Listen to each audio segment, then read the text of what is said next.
బీసీల బీసీల రిజర్వేషన్లకు జీవసమాధి నమ్మించి నట్టేట ముంచిన కాంగ్రెస్ పార్టీ పరంగా సీట్లు బిచ్చానికి ఓకే.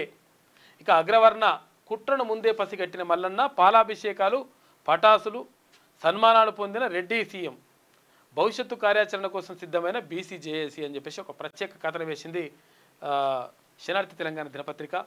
కాంగ్రెస్ తీరుపై బీసీల ఆగ్రహం అని చెప్పేసి ప్రత్యేక కథనం కనిపిస్తూ ఉంది. మొత్తమే జీవ సమాజ్ చేసేసారు, కథం అయిపోయింది లెక్క.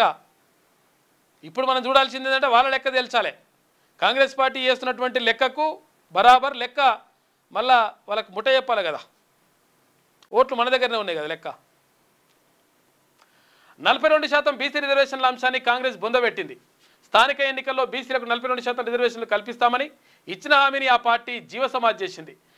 తెలంగాణ ప్రదేశ్ కాంగ్రెస్ కమిటీ అధ్యక్షతన శనివారం గాంధీభవన్లో పీసీసీ పొలిటికల్ వ్యవహారాల కమిటీ సలహా కమిటీ సమావేశమైంది. ఈ సమావేశానికి ముఖ్యమంత్రి రేవంత్ రెడ్డి, తెలంగాణ కాంగ్రెస్ పార్టీ బాధ్యులు మీనాక్షి నటరాజన్, మంత్రులు, పార్టీ ముఖ్యులు హాజరయ్యారు. ఇక పీఏసీ సమావేశంలో భేటీలో మొత్తం 7 అంశాలను టీపీసీసీ ఎజెండాలో చేర్చింది. హైకోర్టు తీర్పు నేపథ్యంలో స్థానిక సంస్థల్లో బీసీలకు 42% రిజర్వేషన్ల కల్పన సాధ్యాలు, ఓటు చోరీ, గద్దీ చోడ్, ప్రజాపాలన, జూబ్లీస్ ఉప ఎన్నిక, పార్టీ సంస్థాగత కమిటీ నిర్మాణం వంటి అంశాలపై చర్చించిందట. అయితే పీఏసీ సమావేశంలో